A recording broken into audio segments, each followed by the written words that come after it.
Hello everyone, मेरा नाम ब्रिजेश मौर्य और आपका स्वागत है टॉपिक एंड ट्रिक चैनल पे।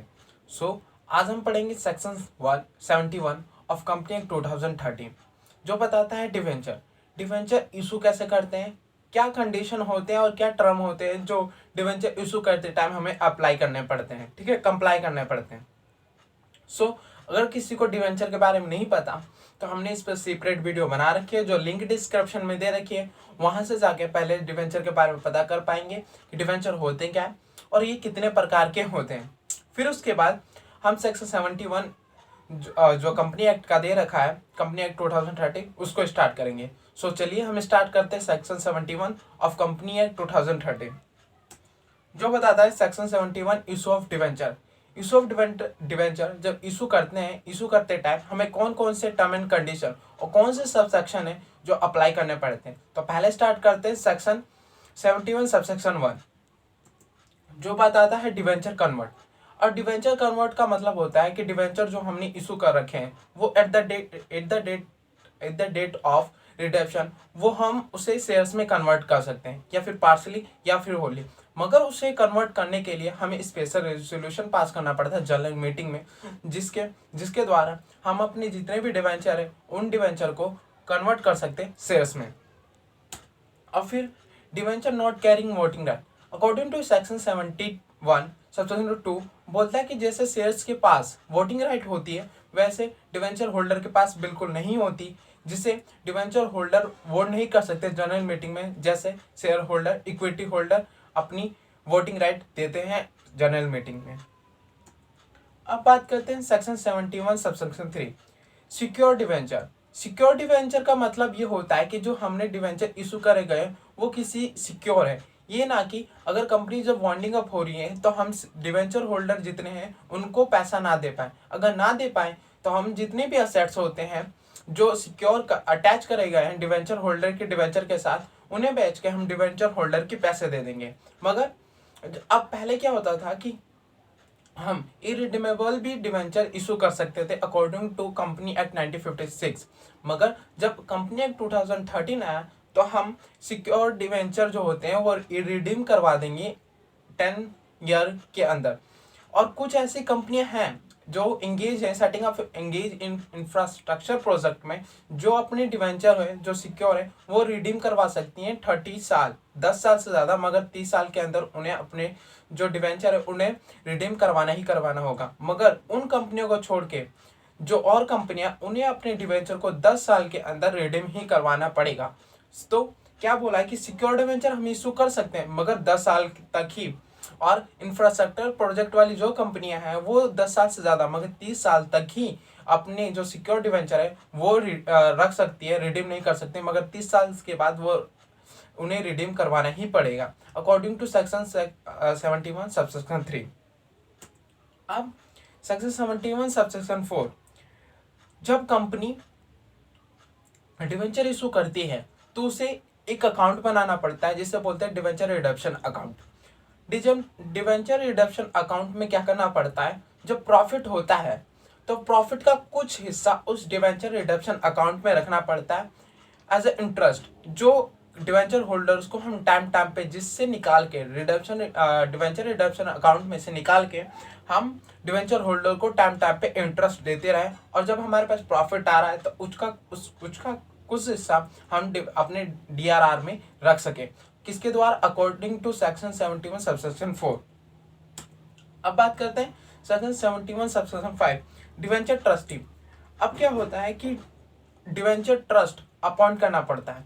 जहां अगर डिवेंचर होल्डर 500 से ज़्यादा हैं तो वहां एक या एक से ज़्यादा हमें डिवेंचर ट्रस्ट अपॉइंट करना पड़ता है, डिवेंचर ट्रस्टी या डिवेंचर ट्रस्ट बनाना पड़ता है या डिवेंचर ट्रस्टी अपॉइंट करना पड़ता है। मगर अगर हमारे पास डिवेंचर होल्डर 500 से कम है या 500 से कम है तो हमें जरूरी नहीं कि हम एक डिवेंचर ट्रस्टी अपॉइंट करें। अब डिवेंचर ट्रस्टी काम क्या करते हैं, चलिए पढ़ते हैं। सेक्शन ये बता रखा है सेक्शन 71 सबसेक्शन 6 में duty of debenture trustee. Debenture trustee क्या करते हैं, अगर ये डिवेंचर होल्डर के इंटरेस्ट को बहुत अच्छे से ध्यान रखते हैं, ठीक है, अपनी ड्यू डेलिजेंस टाइम टाइम पे देते रहते हैं, ठीक है, कि देखते रहते हैं कि अगर जो अटैच करी हुई है प्रॉपर्टी, जो सिक्योर करे गए हैं डिवेंचर होल्डर के डिवेंचर या पैसे, वो सही जगह उपयोग हो रहे हैं कि नहीं, और अगर जो अटैच करे गए हैं असेट्स को डिवेंचर सिक्योर डिवेंचर को, वो इनसफिशेंट ना हो जाए कि हम डिवेंचर होल्डर्स का उनका पैसा ना दे पाए या इंटरेस्ट ना दे पाए, तो डिवेंचर ट्रस्टी का ये काम होता है। अब सेक्शन 71 सबसेक्शन 7 बताता है ट्रस्ट डीड वॉइड।